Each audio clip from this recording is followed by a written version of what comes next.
오늘 우리가 볼 말씀은 창세기 26장입니다. 창세기 26장에는 우리가 여러분들이 오늘 부분적으로 읽었지만 부분적으로 읽은 것만 가지고도 어디서 많이 본 얘기다 하는 생각이 들 그런 본문들입니다. 무슨 얘기냐면 아버지 아브라함에게 있었던 이야기들이 아들 이삭의 생애 속에서도 많이 나오는 거예요. 1절만 봐도 그렇습니다. 1절의 저자가 이렇게 말하고 있죠. 아브라함 때에 첫 흉년이 들었더니 그 땅에 또 흉년이 들매 아브라함 때에 첫 흉년이 들었더니 그 땅에 또 흉년이 들어서 이삭이 또 남쪽으로 내려가는 일이 이제 기록되고 있는 거예요. 이 이야기를 통해서 저자는 분명히 이렇게 말하고 있는 것입니다. 아브라함 때 일어난 일이 아들 때에 또 일어났다. 그러나 이 두 사건이 굉장히 비슷하다 하더라도 내가 착각하고 똑같은 얘기를 두 번 이렇게 기록한 게 아니다.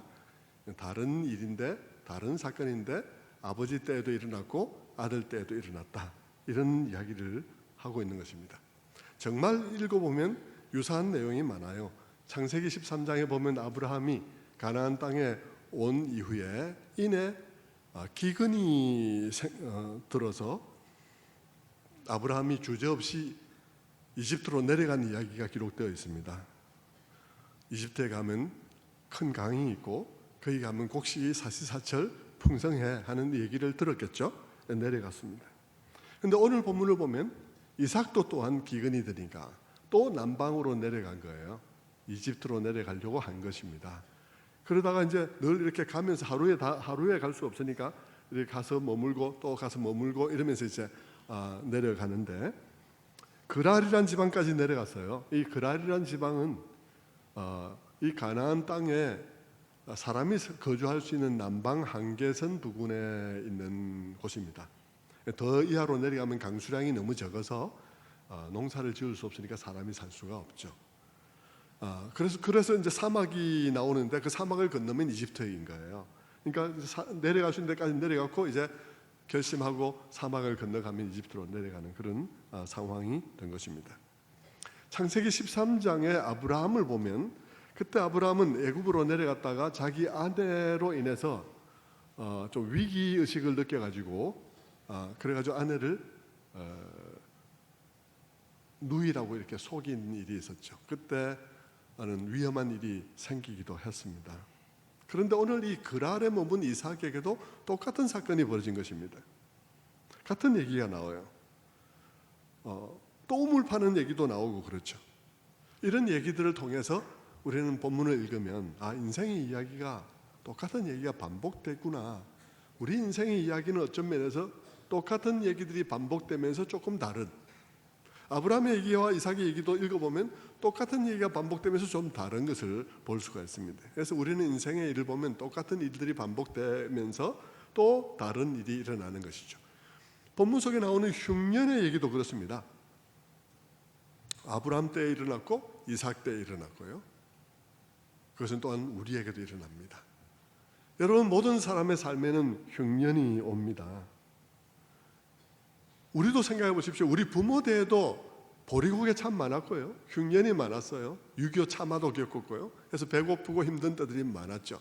그래서 막 대한민국이 발전했습니다. 그래서 저희들 같은 베이비 붐 세대 사람들은 잘 되구나.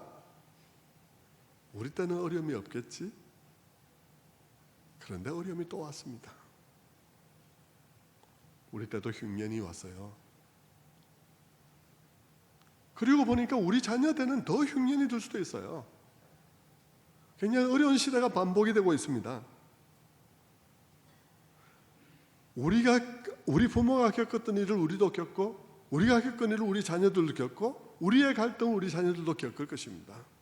그런 일들을 겪으면서 우리는 동일한 시험 앞에 서게 되고 그 동일한 시험을 통해서 또한 동일한 하나님을 경험하는 그런 일들을 반복하게 되죠.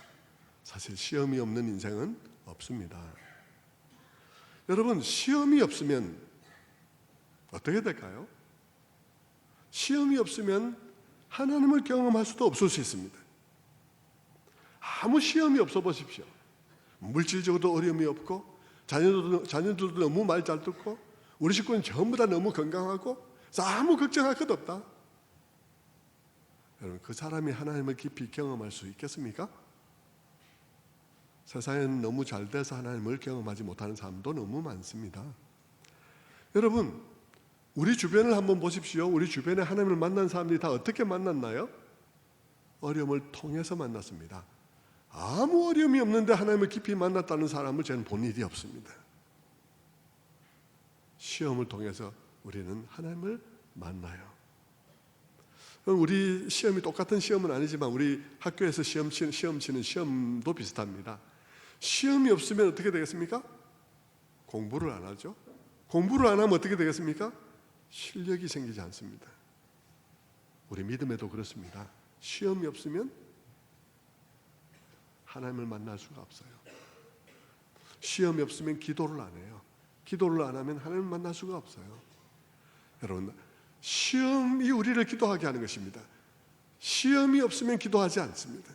기도하지 않는데 하나님을 만나는 일은 거의 없어요. 시험이라는 사건이 우리를 하나님을 만나게 하는 것입니다. 여러분, 여러분의 삶 가운데도 많은 이야기들이 있을 것입니다. 우리 성경 속의 이 이야기들을 읽어보면 이 아브라함의 이야기들, 수많은 이야기들, 그리고 이삭의 수많은 이야기들이 다 무엇에 사용되는 이야기냐 그러면 하나님을 깊이 만나게 되는 데에 사용되는 이야기들입니다. 우리 인생에도 많은 이야기가 있습니다. 우리 인생에도 많은 사건이 있습니다. 그 사건들이 다 뭐라는 사건이냐 그러면요, 하나님을 만나기 위한 사건이에요. 그 사건을 두고 기도할 때 하나님을 만나죠. 그런데 기도하지 않고 그냥 흘려보내면 여러분은 여러분에게 일어나는 많은 사건들을 낭비해버리고 말 것입니다. 하나님을 만나기 위한 재료들인 것이죠. 이삭도 그의 아버지처럼 기근의 상황을 만났습니다. 그러자 그는 아버지처럼 또한 남방으로 내려갔어요. 아마도 물이 넉넉한, 그래서 곡물도 사시사철 넉넉한 이집트에 내려갈 생각이었을 것입니다. 그가 마음이 그랬다는 것은 우리는 하나님의 말씀을 보면 압니다. 왜냐하면 하나님께서 그때 그랄에서 이삭에게 나타나서 이렇게 말씀하기 때문인 것입니다. 창세기 26장 2절의 말씀에 애굽으로 내려가지 말고 내가 내게 지시하는 땅에 거주하라. 하나님께서 이렇게 말씀하시는 것은 애굽으로 내려가려고 했기 때문에 하는 말이죠. 그런 생각 안 하는데 하는 말씀은 아닐 거예요. 그러니까 이삭이 이집트로 내려가다가 지금 하나님을 만남으로 말미암아 지금 주춤하게 된 상황입니다. 강력한 종교적인 경험을 한 것이죠. 그런데도 불구하고 내려가기는 조금 그렇잖아요. 그래서 거기에 멈추게 된 것이죠. 하나님께서 그에게 이집트로 내려가지 말라고 하십니다. 왜 그럴까요? 지금 기근이 왔는데 곡식이 필요한 건 아닙니까? 왜 내려가지 못하게 할까요? 이집트에 큰 강이 있는 줄 몰라서일까요? 거기 가면 풍부한 곡식이 있는 줄을 모를 뿐이 아니잖아요. 그런데 왜 못 가게 하실까요? 풍요롭게 사는 것을 원치 않기 때문일까요? 단순히 그런 이유는 아닙니다. 여러분, 성경에서 이런 큰 강들은 물질주의를 상징합니다. 물질주의, 자족하는 문화, 스스로 그냥 우리는 풍족하다, 부족한 것이 없다, 별 신이 하나님을 필요로 하지 않는 문화죠.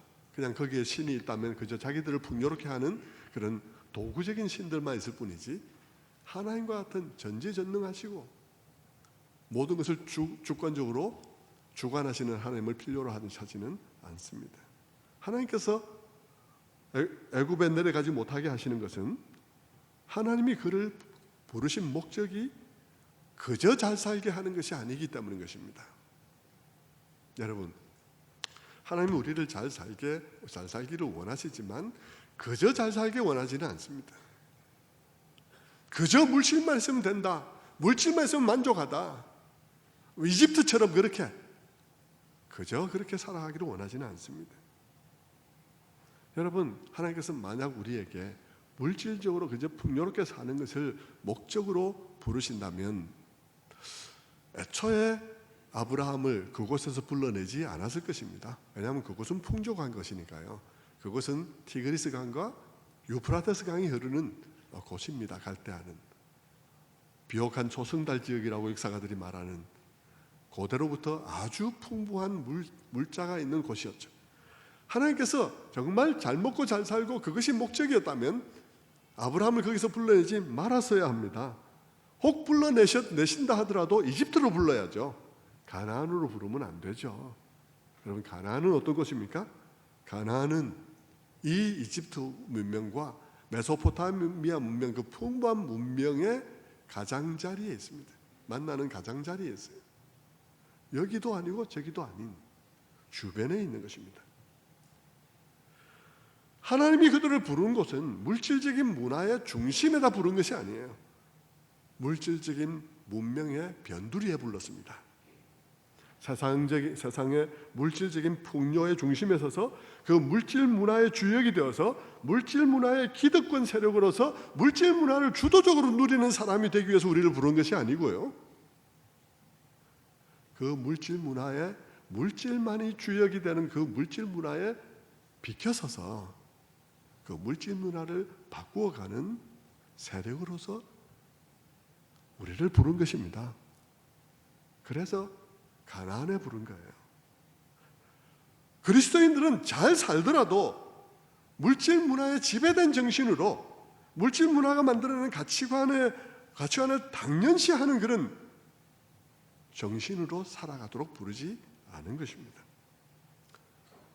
여러분, 그렇게 하나님께서 이스라엘 백성들을 가나안에 부를 때 그런 목적으로 부르셨다면 제일 중요한 게 뭘까요? 제일 중요한 것은 물질이 아니라 이삭에게 제일 중요한 것은 물질이 아니라 하나님일 것입니다.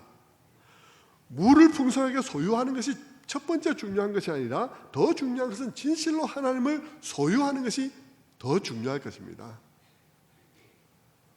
어디에 쌀이 많은가를 아는 것보다도 하나님이 어떤 분이신지를 진실로 아는 일이 더 중요하다는 말이죠. 그래서 이스라엘 백성들은 하나님을 기업으로 삼는 백성으로 부름을 받았습니다. 하나님은 아브라함과 그의 후손을 가나안에 부르신 것은 하나님을 기업으로 삼는 백성으로 삼기 위해서 부르신 것이에요.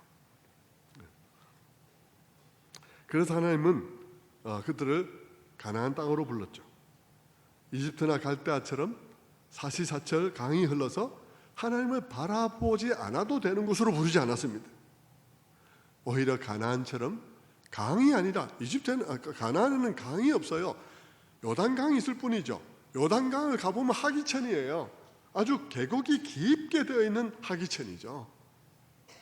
관계를 해서 농사를 지을 곳이 못 됩니다, 여러분. 하나님께서는 이스라엘 백성들을 이 아브라함을, 이삭을 여러분 큰 강이 있어서 하나님을 바라보지 않아도 되는 곳으로 부른 것이 아니라 강이 없어서 이른 비와 늦은 비를 때마다 주시는 하나님을 바라보지 않을 수 없는 곳으로 인도했습니다.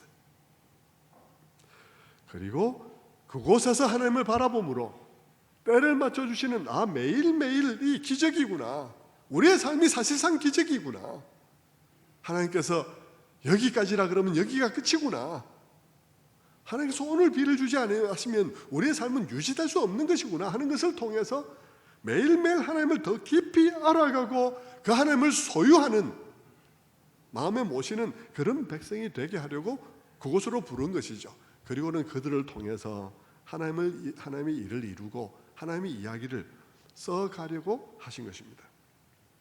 성도 여러분, 성경이 지금 이렇게 기록된 것은 정말 놀라운 점이에요. 여러분, 확신반에 들어오게 되면 성경이 놀라운 점에 대해서 듣게 됩니다. 성경이 정말 사람이 쓴 책이 아니라는 여러 증거들을 보게 되는데 그 증거 중에 하나가 뭐냐 그러면 성경은 역사를 가지고 기록되어졌다는 것입니다.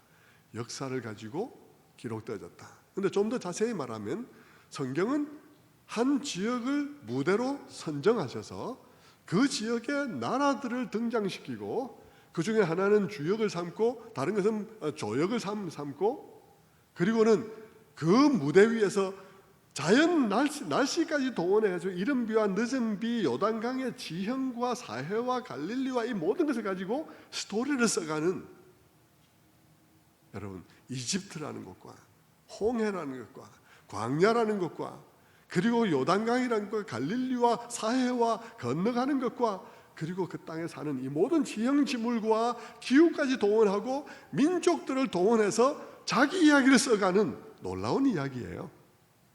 그렇기 때문에 여러분, 성경을 그렇게 보면 성경은 사람이 쓰는 책이라고 말할 수가 없어지죠.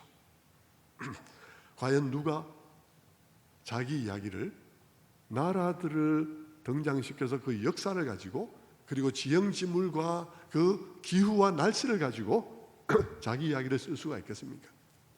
그렇게 쓸 수 있는 존재는 하나님밖에 없는 것이죠. 그러므로 성경은 정말 인간의 작품이 아닌 것이에요.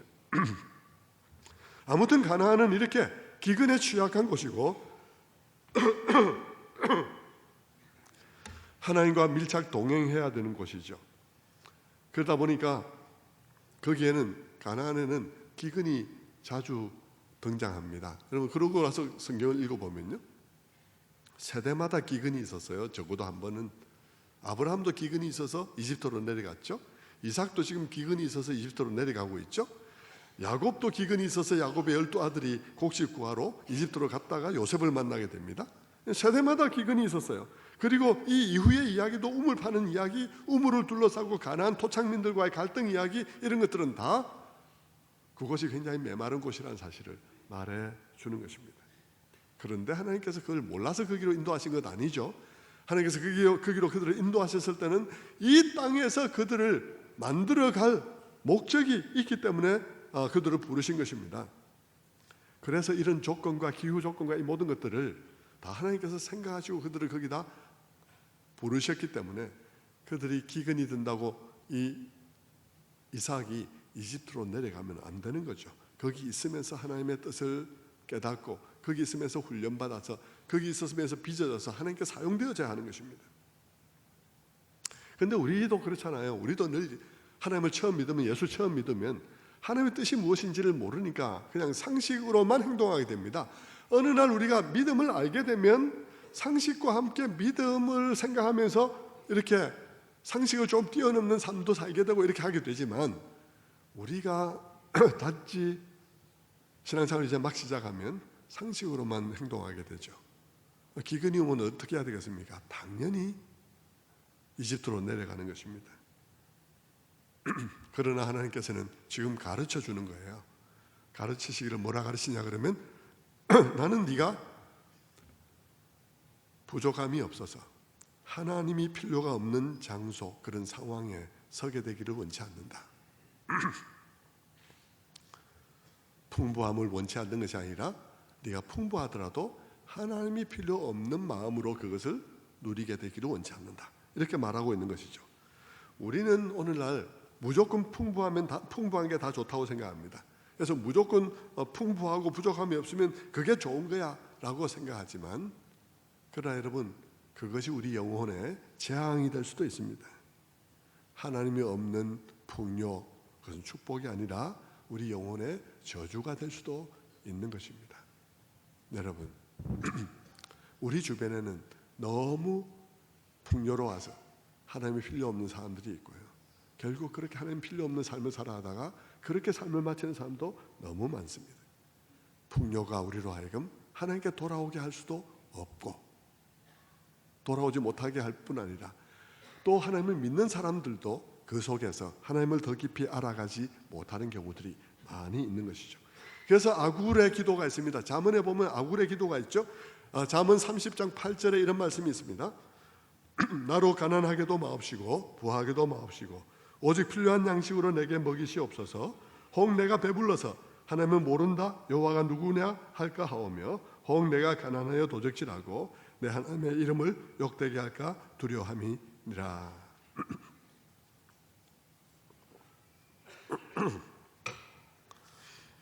이 아굴의 기도, 나로 부하게도 마옵시고 가난하게도 마옵시고 오직 필요한 양식으로 내게 먹이시옵소서 하는 이 아굴의 기도, 이 아굴이 바라는 바가 뭐겠습니까? 그는 부요도 원치 않고 가난도 원치 않고 그럼 중간을 원한다, 이런 말이겠습니까? 아닙니다. 여러분, 이 아굴이 원하는 것은 부함도 아니고 가난함도 아니고 그 중간이다, 이런 뜻이 아니고요. 아굴이 원하는 것은 내가 원하는 건 하나님이란 뜻입니다. 내가 원하는 건 하나님입니다. 내가 부해서 혹은 가난해서 하나님을 모른다 하거나 범죄하지 않고 일용할 양식 받아 누리면서 하나님을 알기를 원합니다. 하나님을 소유하기를 원합니다. 그렇게 말하고 있는 것이죠. 물질이 우상이 되어서 물질만 추구하고 그래서 그것을 이루면 그것이 나의 자신감이 되고 존재감이 되고 하는 그렇게 되는 걸 원치 않는 거예요. 조금 뭐 돈 벌었다 싶으면 내가 과시하고 싶고 내가 이만큼 돈 벌어 내가 너보다 잘났어 라는 것을 과시하려는 그 물질이 존재감의 근거가 되고 물질이 그 자신감의 근거가 되는 그런 삶이 되기를 원치 않는 것입니다. 사실 여러분 교회 안에도 그런 사람이 있을 수 있습니다. 정신이 돈에만 있는 사람들이 있을 수 있어요. 교회 와서 내 돈 얘기하고 사업 얘기하고 신앙에 대해서는 한마디도 말하는 거 없이 내 돈 얘기하고 사업 얘기하고 온 정신이 돈에만 가 있는 사람들이 있죠. 여러분 그게 남의 눈에 안 띄는 게 아니에요. 그게 남의 눈에 띄기도 합니다. 여러분 우리의 마음이 어디가 있는가? 아구리 바라는 말은 나를 부하게도 마옵시고 가난하게도 마옵시고 일용한 양식을 달라고 그렇게 기도하는 것은 아구리 부에 반대하는 것도 아니고요. 가난은 뭐 그 저주받은 거다 이런 말하는 것도 아니고요. 자기가 원하는 것은 하나님이다. 저는 여러분의 마음도 그렇게 하나님께 있게 되기를 바랍니다. 여러분이 부하든 여러분이 가난하든 거기에 여러분의 자존심과 자랑이 거기에 있지 않고 하나님을 얼마나 깊이 아는지가 여러분의 자랑이 되기를 바랍니다. 부자는 부함을 자랑하지 말고 용사는 그 용맹을 자랑하지 말라 말씀하시고 하나님 아는 것을 자랑하라고 말한 것과 같습니다. 하나님께서는 이삭이 애굽으로 내려가지 못하게 막으시면서 이렇게 말씀하세요. 창세기 26장 3절 4절에 이렇게 말씀하시죠. 이 땅에 거류하면 내가 너와 함께 있어 내게 복을 주고 내가 내 아버지 아브라함에게 맹세한 것을 이루어 네 자손으로 말미암아 천하 만민이 복을 받게 할 것이다. 이렇게 말씀하시죠. 무슨 말씀을 하고 있냐 그러면 처음 3절 말씀을 보여주시면요. 좀 여기 남아있어라 이런 뜻입니다. 네가 이 땅에 거류하면 이렇게 말하죠. 좀 여기 남아있어라. 좀 여기 남아있고 어렵지만 좀 버텨주면 내가 너를 통해서 일할 것이다. 네가 여기서 좀 버텨주면 내가 너를 통해서 네 아버지 아브라함에게 약속한 일을 내가 이룰 것이다. 성도여 교회여 물질이 좀 부족하다고 좀 어려운 시대 만났다고 그저 모든 초점을 물질에 맞추지 말고 좀 버텨줘. 버텨주면 내가 교회를 통해서 내 일 좀 할게. 네? 아브라함을 통해서 말씀하신 그 일을 네가 좀 그 땅에 머물러 주면 내가 다 이룰게. 천하 만민이 너를 인해서 복을 받게 하겠다는 그 일도 이룰게. 말씀하고 있는 것이죠. 성도 여러분, 다시 말하면 상황이 좀 어렵다고 네 인생을 그 상황에 맞추어서 쪼그라뜨리지 말라는 것입니다. 상황이 좀 어렵다고 네 인생이 마치 저 회사 들어가는 게 네 인생의 목적인 양 그렇게 축소시키지 말라는 것입니다.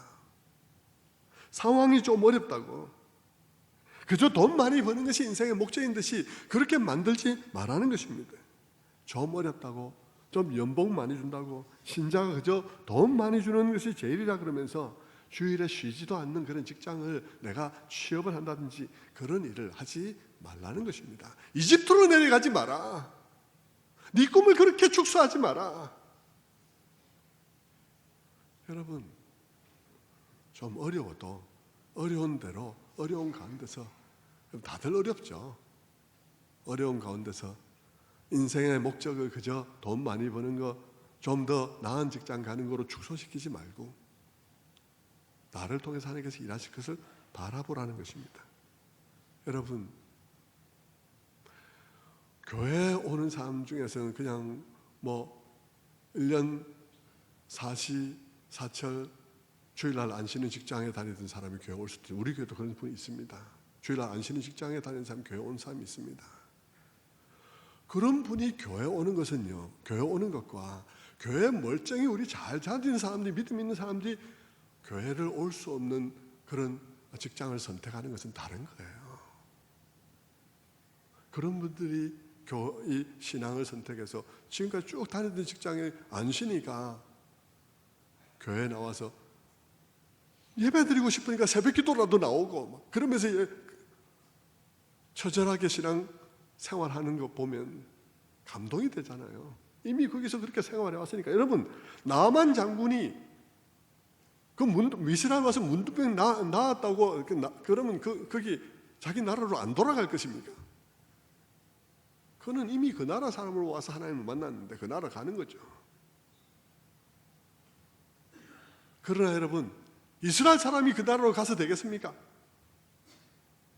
이스라엘 사람이 그 나라를 갈 수는 없죠. 이건 다른 문제예요. 나만 장군이 이스라엘 와서 하나님을 경험한 것과요, 이스라엘 사람들이 다른 나라를 가는 것은 다른 이야기입니다. 여러분, 우리는 그 봉급 많이 준다고 이집트로 갈 수 없어요. 오늘 이 이삭이 이집트로 내려가라는 것은 바로 그런 상황이에요. 좀 어렵다고 내려가는 거예요. 하나님께서 뭐라 말씀하냐면 거기 좀 머물러라는 것입니다. 주님 말씀은 네가 머물러라. 네가 아브라함에게 약속한 모든 것을 내가 이룰 것이다. 근데 조건이 있다. 너를 통해서 내가 약속한 그것 이루는데, 세상에 복이 되는 이 일들을 내가 이루는데 하나 조건이 있다. 네가 거기 머물러라.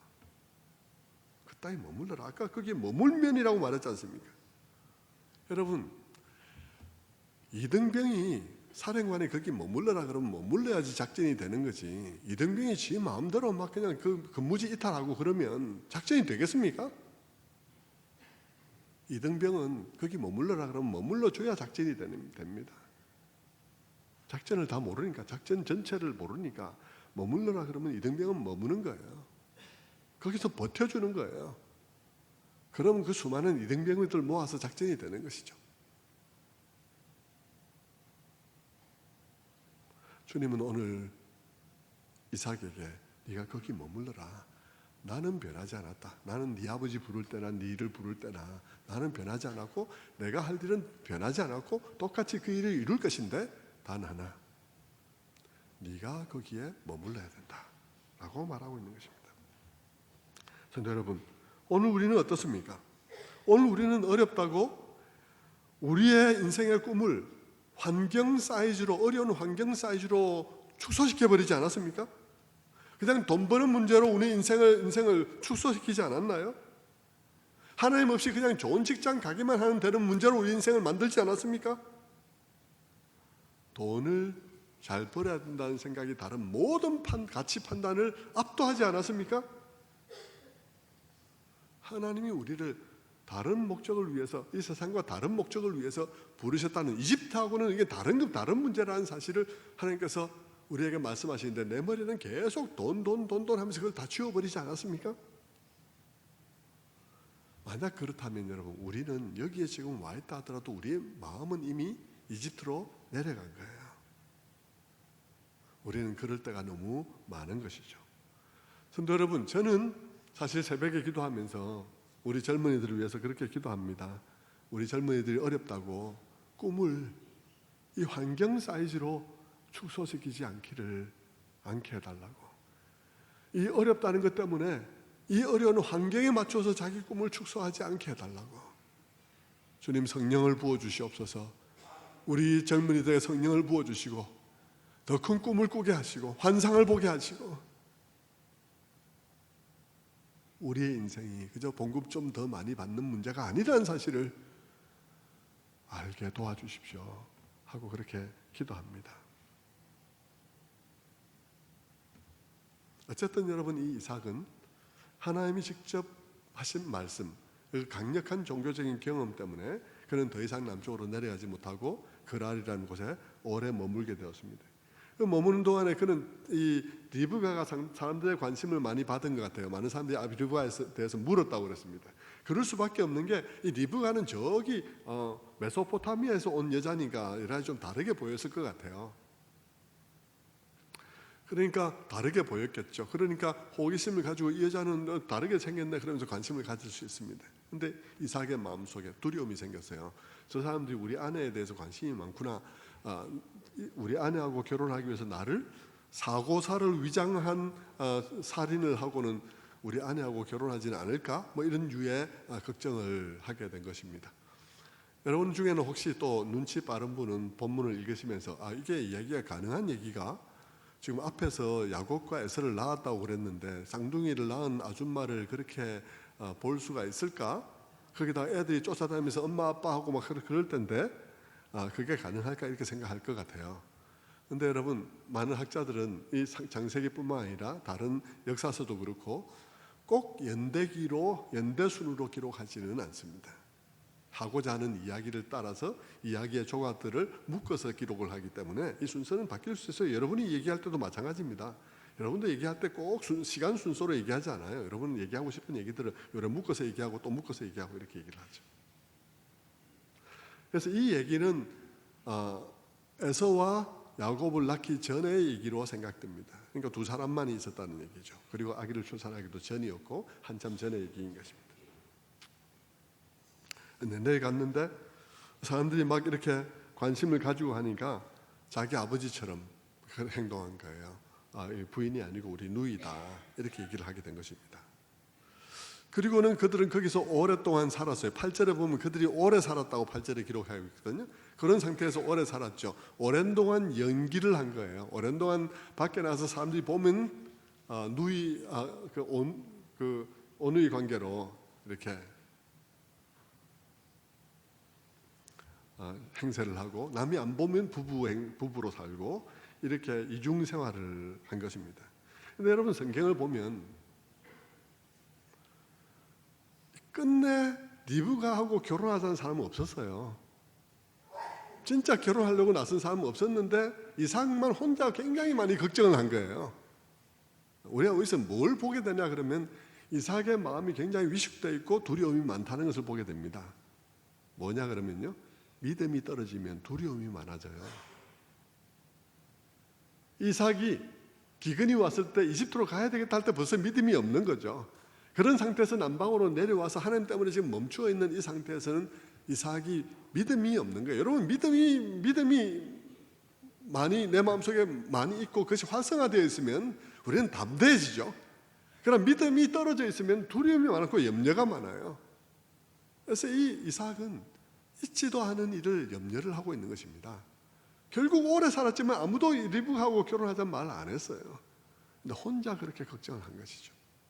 그러면서 이렇게 오랜 동안 그곳에서 이중 생활을 했습니다. 남들 보면 오누이로, 남들이 안 보면 부부로 이렇게 이제 살아가게 된 것이죠.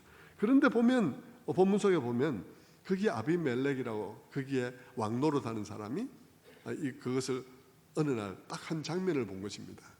이 둘이서 참을 수 없는 애정 표현을 하다가 딱 걸린 거예요.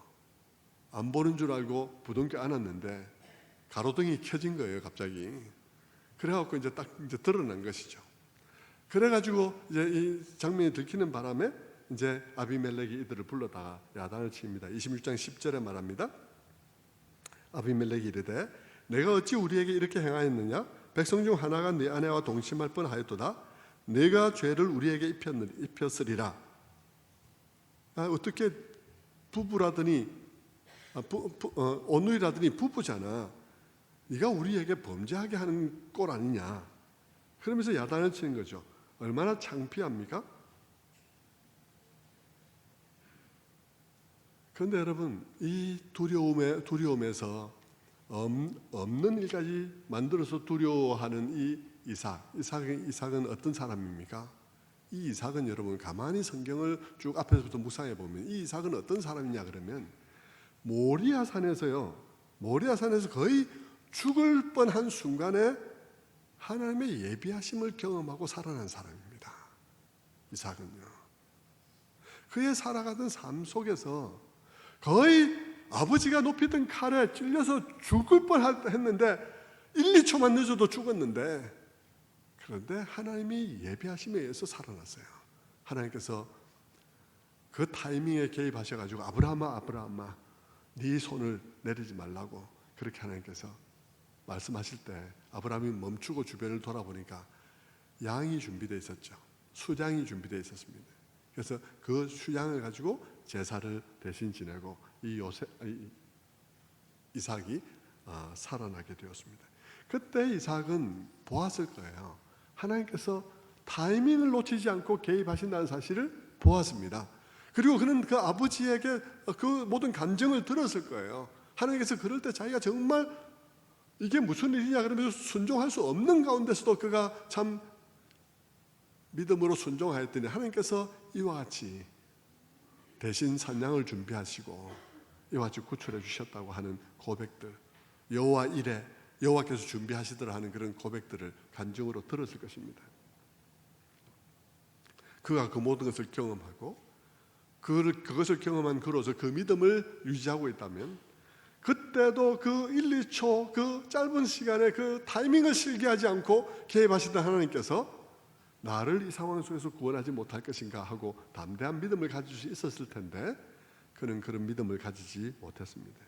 그래서 그는 지금 두려워하고 있는 것이죠. 그래서 불신자도 안 할 일을 그는 하고 있는 것입니다. 그래서 이런 부끄러움을 당하고 있는 거예요. 믿음 없이 행하다가 불신자 앞에 막 망신을 당하는 거예요. 이게 세상을 구원하는 통로가 되도록 부름받은 이 이삭이 불신자에게 오히려 네가 어떻게 이렇게 처신하냐, 이게 도덕적으로 맞는 일이냐 이러면서 막 질책을 당하는 상황이 된 것입니다. 여러분 우습지 않습니까? 그러나 여러분 우리가 웃기 전에 우리 자신은 어떤지 한번 돌아보십시다. 우리에게는 그런 일이 없나 하는 것입니다. 우리에게도 그런 일이 있습니다. 여러분 우리도 똑같이, 우리도 그와 똑같이 우리에게도 또한 우리의 갈보리가 있었습니다. 우리에게도 우리의 갈보리가 있었어요.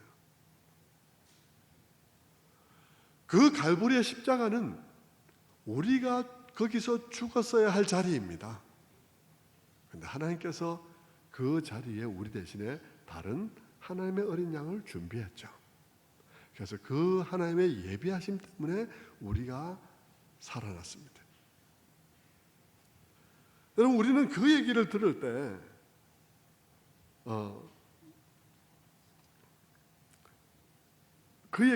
때 우리는 하나님께서 그의 자기 아들을 주셨다는 얘기를 듣고 우리는 그렇게 생각하는 거죠. 바울처럼 야 하나님께서 그의 아들을 내어주셨다면 아들과 함께 안 내주신 것이 뭐야? 아들을 내어주셨다면 다른 모든 것도 다 내어주셨다는 말 아닌가? 그러면서 그 자연스러운 결론은 우리가 이 세상에서 하나님이 우리를 사랑하시는 그 사랑으로부터 우리를 끊어놓을 수 있는 것은 아무것도 없다는 것이야 라고 결론을 내리게 되죠. 바울도 그렇게 결론을 내렸고 우리 그 바울의 결론을 이해하게 됩니다. 그리고 우리는 그 말을 들을 때 아멘하죠. 그래서 우리도 아멘했습니다. 우리가 죽어야 할 십자가에 우리 대신 하나님께서 자기 아들을 준비하셨고 그의 죽으심으로 우리가 구원받았으며 그의 아들을 내어주셨다는 이야기는 우리를 위해서 내어주시지 않은 것이 아무것도 없다는 사실을 우리가 믿는다고 하면서 우리는 아멘 했는데 그 아멘은 우리가 거기에 우리가 있었노라고 그 십자가는 우리가 죽었어야 될 십자가고 내가 거기 있었어야 될 자리라고 고백하는 것이죠. 그렇게 아멘하고 그 다음에 우리의 실제 삶 속에서는 어떻습니까? 그렇게 아멘하고 우리의 실제 삶 속에서는 우리는 또한 작은 일에도 두려워하는 것입니다. 작은 이해관계 앞에서도 담대하지 못하고 내 안전만 생각하느라 남들을 아프게 하고 내 안전만 생각하느라 남들에게 범죄하게 하는 일들을 우리가 한다는 것입니다. 회사 일을 할 때도 돈 벌려고 하는 데만 혈안이 돼서 그런다는 것이죠. 여러분 그런 이 이삭의 모습을 보면서 이 아비멜렉이 막 야단을 치잖아요. 이 이삭을 야단치는 아비멜렉이 이삭을 보고 하나님을 믿겠습니까? 믿을 수 없죠. 하나님께서는 이삭을 부르기를 아브라함을 부르고 이삭을 부르기를 그들을 통해서 천하 만민이 복을 받게 하기 위해서 하나님을 믿게 하기 위해서 그들을 불렀는데 아비멜렉이 이삭을 막 야단칠 수밖에 없는 이런 상황이 되면 아비멜렉이 하나님을 믿을 수가 없죠. 우리 또한 그렇습니다. 우리도 이삭처럼 그렇게 극적으로 구원받았다는 사실을 고백하면서도 우리의 실제 삶 속에서 그 믿음이 하나도 적용되지 않고 작은 일이라도 두려워하면서 이해관계 하나하나에 우리가 관대하지 못하고 그렇게 살아가면 세상 사람들이 우리를 보고 손가락질하면서 아비멜렉처럼 그렇게 하죠. 그러면 그들은 하나님을 믿을 수가 없는 것입니다. 여러분, 이것을 보면 우리가 무엇을 합니까? 이삭이 비록 이집트까지 내려가지 않고 그랄이라는 그 지역에 그 땅에 머물러 있다 할지라도 단지 공간적으로 거기에 머물러 있는 것으로 되는 것이 아니라 마음이 하나님께 믿음으로 세워져야 한다는 것을 보여주는 것입니다. 그 땅은 상징이죠. 그 땅에 머물기로 결정한다는 것은 믿음의 결정을 한다는 것인데 믿음의 결정이 없이 머물러 있기만 할 수도 있다는 것을 말해주는 것입니다. 그래서 머물러 있으면서 몸은 교회에 몸담아 있으면서 행동은 전혀 불신자처럼 그렇게 행동하면 우리를 보면서 불신자들이 손가락질이나 하지 예수 믿는 일이 일어나겠는가 하는 얘기죠. 그런 일이 일어날 수가 없다는 것입니다. 그래서 하나님께서 뭐라 그럽니까? 21장 3절 아까 읽었던 우리 말씀 속에 이렇게 말하는 것입니다. 이 땅에 거류하면 네 아버지를 부른 목적이 이루어질 것이다. 이 땅에 거류해라. 이 땅에 머물러라. 믿음으로 머물러라고 말합니다. 이것은 믿음을 말하는 거죠. 단지 장소만 말하는 것은 아닌 것입니다. 믿음으로 담대히 머물러야 하는 것입니다. 그렇게 이삭은 철저하게 아버지의 잘못을 지금 반복하고 있어요. 기근이 들자 이집트로 내려가다가 지금 하나님께서 멈추게 해서 그게 머물러 있는데 머물러 있으면서 아내를 또한 누이인 것처럼 행세함으로써 아내도 곤란하게 만들고 남도 범죄할 수 있는 상황을 만들어낸 것입니다. 여러분 참 이렇게 대를 이어서 똑같은 죄가 반복되고 있어요. 믿음의 조상의 삶 속에도 이런 참 형편없는 그런 삶들이 존재하고 있는 것입니다. 여러분 어떤 생각이 드세요? 실망스럽지 않습니까? 저는 이렇게 생각해 봅니다. 참 실망스럽죠. 그러나 여러분 이런 생각을 해봐요. 하나님과 이삭의 관계가 이렇게 실망스러워서 이삭이 실망스럽기 때문에 바로 여기서 끝난다면, 하나님과 이삭의 관계가 여기서 끝난다면 얼마나 슬픈 일일까. 하나님께서 이삭에게 너 이런 놈이었어? 너 이래가지고 누가 너 보고 하나님을 믿겠어? 내가 너를 부른 목적을 너가 어떻게 달성하겠어? 그러면서 하나님께서 여기서 이삭과의 관계를 끝낸다면 이 이야기는 너무나 절망적인 이야기일 것입니다. 우리 모두에게도. 그런데 너무 감사하게도 이삭의 이야기가 여기서 끝나지 않는다는 거예요. 이게 너무 감사한 일이죠. 여러분 오늘 우리의 모습을 보고 오늘 우리의 교회들을 볼 때 우리는 실망스럽습니다.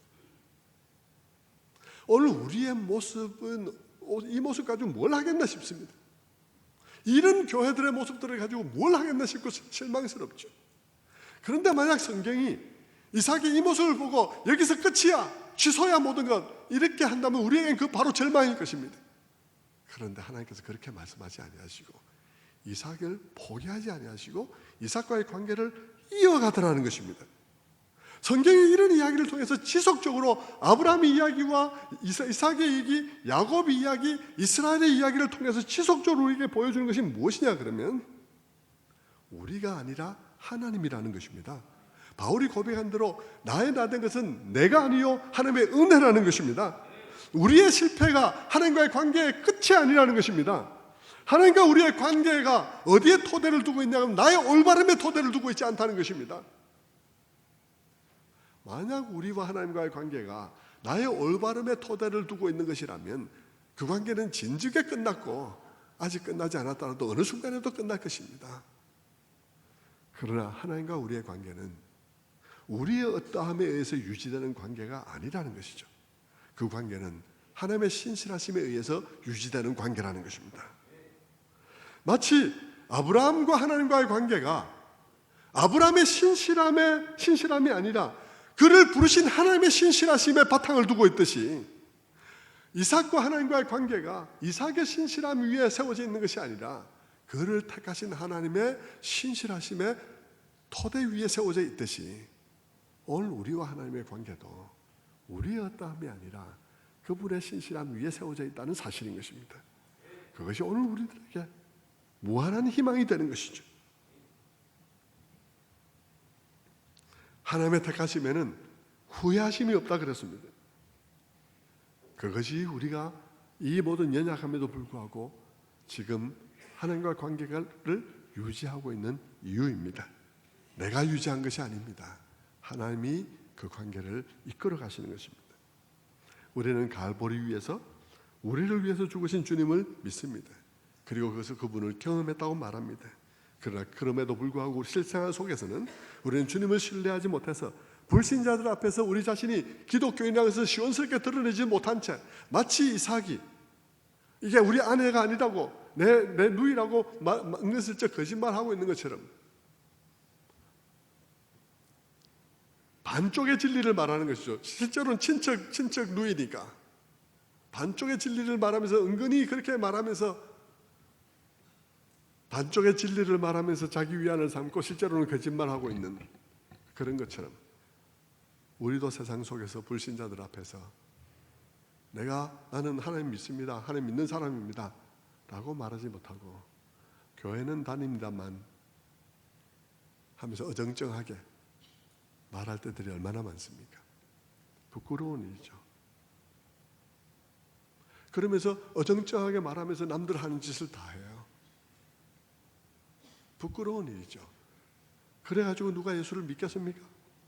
집사는 집사인데 그냥 주더라고요. 뭐 이런 식이 돼가지고는 누가 예수를 믿겠습니까?